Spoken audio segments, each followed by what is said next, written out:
সেনাপ্রধান আমাকে ডেকেছিলেন ওনার বাসায় এবং আমাকে এর আগের দিন রাত 12:20 উনি টেলিফোন করে বলেন আপনি একটু আমার বাসায় আসবেন এবং সকাল 10টায়।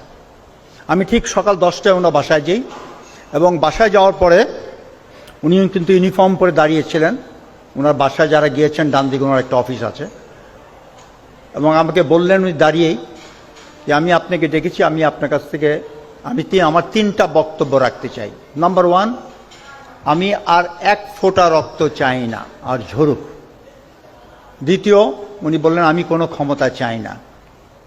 তৃতীয়, আমি এই বর্তমান পরিস্থিতির অবসান চাই এবং আপনার একটা পলিটিক্যাল কানেকশন আছে, পলিটিক্যাল সার্কেলে আপনার যোগাযোগ আছে, আমি আপনাকে দিয়ে এই কাজটা করাতে চাই। আপনি কাইন্ডলি মেজর স্টেক হোল্ডারকে সবাইকে বলেন আমি ওনাদের সাথে দেখা করতে চাই, অতি সত্বর যেখানে ওনারা চান সেখানে আমি যাব এবং এই বর্তমান পরিস্থিতির আমি একটা পলিটিক্যাল সমাধান চাই।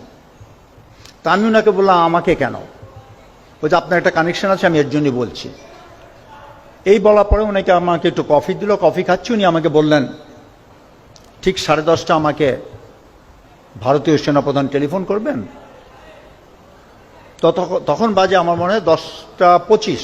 আমি ঘড়িটা থেকে বললাম তাহলে তো আমার চলে যেতে হয়। উনি বললেন না, আপনি বসেন, আপনি শুনেন। আমি তখন বললাম যে দেখেন আপনি আমার উপর যে এতখানি আস্থা রেখেছেন এটাই আমার জন্য অনেক সম্মানজনক। আমি চাই না আপনাদের কথাপত্তনে এমন কথা হোক যেটা পরে আপনি পছন্দ করবেন না। তা আপনি you talk yourself, let me go. তা আমি ওখান থেকে বের হয়ে স্ট্রেট হয়ে চলে গেলাম। গলফ কোর্সে আমি গাড়ি রেখেছিলাম, তো ওখানে যেয়ে আমি প্রথমে ফখরুল ভাইকে বিএনপি সেক্রেটারিকে টেলিফোন করলাম যে দিস ইজ দি মেসেজ। উনি বললেন ভেরি ওয়েলকাম মেসেজ, আমি একটু আমাদের নেতার সাথে আলাপ করে আপনাকে জানাবো। তখন আমি ওনাকে বললাম যে দেখেন আমার তো সবার টেলিফোন নাম্বার নাই পলিটিক্যাল নেতাদের, আপনি আমাকে নাম্বারগুলো, আপনি এই কাজটা করেন। উনি বললেন যে নো, এটা আপনাকে দায়িত্ব দিয়েছেন, আপনিই করেন। তা আমি বের হই, উনি আমাকে তার নাম্বারগুলো দেন, আমি যোগাযোগ করে যতজনকে পেরেছি খবর দিয়েছি। ওই খবর দিয়েই কিন্তু আমি ঠিক মনে আনুমানিক 11টার দিকে আমি এই রাওয়ার সামনেই যে চত্বরে তখন বক্তব্য রাখছিলেন, জামিল ছিলেন, সাকত স্যার ছিলেন, ব্রিগেডিয়ার শাহিদুল আনাম ছিলেন, ওনারা সবাই ছিলেন এবং ওনাদের সাথে এই প্রসেশনে যোগ দেই। তো তখন আমি আনুমানিক তখনই আন্দাজ করতে পেরেছিলাম যে বড় কিছু একটা হতে যাচ্ছে, তবে সেই দিনই যে পতন হবে এটা আমারও ধারণা ছিল না। পরবর্তী যখন আমি চেক ব্যাক করলাম বুঝতে পারলাম আমার সাথে কথা বলার পরেই কিন্তু 3 বাহিনী প্রধান গণভবনে গিয়েছিলেন। ওখানেই তারপরে ওনারা পার্সিউ করলেন যে প্রধানমন্ত্রীকে যেতে হবে। এই ছিল সারসংক্ষেপ। এবং পরবর্তীতে আমি যখন এখানকার আন্দোলনে যোগ দিয়ে আমি ফিরে গেলাম, আমার টেলিফোনটা কিন্তু গলফ কোর্সে আমার গাড়িতে রেখে গেছিলাম, যে দেখি অনেকগুলো কল। আমি কল রিসিভ করে যখন করলাম তখন সেনা সদর থেকে জানানো হলো আপনাকে যেই দায়িত্ব দেওয়া হয়েছিল ওনারা কি সব প্রস্তুত। আমি বললাম যে লেট মি চেক ব্যাক, যদি ওনারা প্রস্তুত থাকে ওনাদের সবাইকে সেনা সদরে আসতে বলেন। তা আমি সেই সঙ্গে সঙ্গে টেলিফোন করে বললাম সবাই আপনারা সেনা সদরে চলে আসেন, যদি কোথাও বাধাগ্রস্ত হন আমাদেরকে জানান, আমরা সেনা বাহিনী তখন তাদের আপনাদের উঠিয়ে আনবে। By around 1:15 most political people were already inside সেনাপ্রধানের অফিসে। আমিও গেলাম, ওখানে সবাই ছিল তখন। 1:45টার দিকে সেনাপ্রধান বললেন আমি এইমাত্র মেসেজ সংবাদ পেয়েছি আমাদের প্রধানমন্ত্রী দেশ ত্যাগ করেছেন। তখন একটা স্বস্তির একটা পরিবেশ সৃষ্টি হলো, সবাই এক্সাইটেড। এবং উনি এই কথা বলেই কিন্তু ওনার গেটের সামনে লাইভে টিভিতে গেলেন এবং এই ঘোষণা দিতে যে প্রধানমন্ত্রী দেশ ত্যাগ করেছেন এবং একটা অন্তর্বর্তী সরকার গঠন করা হবে। তিনি ওখান থেকে ফিরে এসে সব পলিটিক্যাল নেতাদেরকে বললেন যে আমি এখন রাষ্ট্রপতির কাছে যাব, আপনারা যদি আমার সাথে যান তাহলে এটা ভালো হয়। তখন অনেকেই বললেন যে না এটা আপনার ব্যাপার, আপনিই যান, আপনারা করে দেন। তখন আমিও ইন্টারভিউ করলাম। তখন আনিস ভাই ছিলেন জেপি পার্টি, উনিও বললেন যে no, we must all go. কেন তখন আলোচনাটা এরকম হলো যে এমন একটা কোনো ডিসিশন রাষ্ট্রপতির সাথে যেটা সেনাপ্রধান নিয়ে আসবে আপনাদের পলিটিক্যাল নেতাদের সেটা হয়তো আপনারা গ্রহণ নাও করতে পারেন। So let's go and decide and talk out face to face and whatever is the outcome let is be the acceptance of all. ওই ডিসিশনের উপরে নির্ভর করে দুটা কোস্টার দেওয়া হলো, সব political leader in the coasters, 3 services chief, এপিসিএন নিয়ে ঠিক 3টার সময় আমরা সেনাপ্রধানের অফিসের সামনে থেকে রওনা দিলাম বঙ্গভবনে। যেই মুহূর্তে আমরা পৌঁছালাম আমাদের মেইন গেটে, ক্যান্টনমেন্টে, তখন তো জনস্রোত, জন উল্লাস। তা আমরা 3টার সময় বের হয়ে 7টার সময় আমরা পৌঁছালাম বঙ্গভবনে, মাগরিব নামাজ পড়লাম, 7:30টায় রাষ্ট্রপতি আসলেন।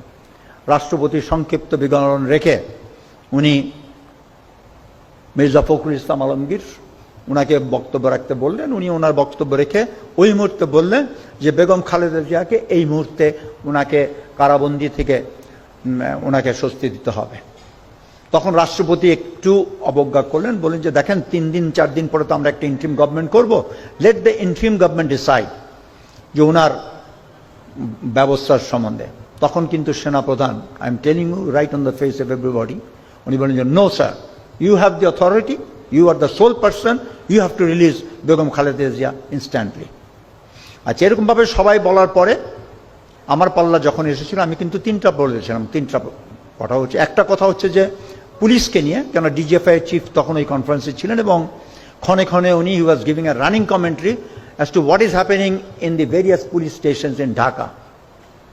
তো তখন ওই বক্তব্যে আমি বললাম যে দেখেন, পুলিশের যে অবস্থা আমরা সবাই জানি কেন পুলিশের এই করুণ অবস্থা। এই মুহূর্তে আমরা পুলিশের যেরকম প্রয়োজন, সেনাবাহিনী কিন্তু ক্ষণেকের জন্য হয়তো আইন শৃঙ্খলা পরিস্থিতি দেখভাল করতে পারে, কিন্তু বাস্তবে কিন্তু সেনাবাহিনী এইটা দিকক্ষণ করতে পারবে না। তাই পুলিশকে আস্থা আনতে হলে পুলিশে যারা বেশি বাড়াবাড়ি করেছে তাদেরকে ধরে অ্যারেস্ট করে তাদেরকে জনসম্মুখে যদি দেখা হয়, আইন তার নির্ধারিত গতিতে তার ব্যবস্থা নিবে, তাহলে হয়তো জনগণের মধ্যে সেই আক্রোশটা কমবে।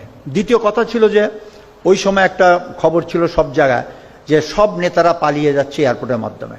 এয়ার চিফ ওখানেই ডিসিশন দিলেন airport will be closed immediately.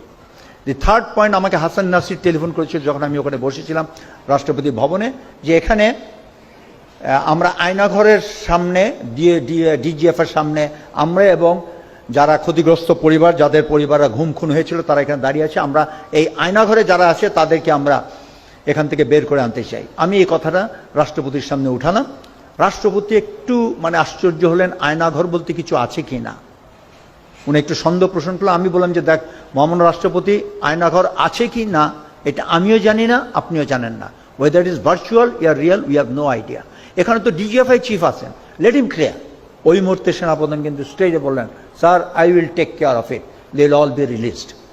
So that was the scene that day.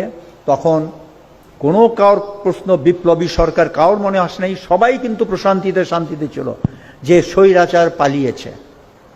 তো যাই হোক, আমার আজকে বক্তব্যের মধ্যে একটা আমি বলতে চাই, যেটা আমরা যারা রিটায়ার্ড অফিসাররা, Mirpur DSS basically leading role, রাও অনেক রোল প্লে করেছে এখানে, যে আমরা যেই আমাদের যতখানি অংশগ্রহণ ছিল, it had a tremendous significance, যেই সিগনিফিক্যান্স আজও পর্যন্ত the nation has not recognised. And we as a team, আমার মনে is time we must recognise. কেন 3, 4, 5 এই 3 দিনের মেইন ঘটনা এবং আমাদের রিটায়ার্ড অফিসারদের পারফরমেন্সের জন্যই কিন্তু, আমাদের বিদ্রোহের জন্যই কিন্তু সেনাবাহিনীর উপরে এটা একটা বিরাট প্রভাব পড়েছে।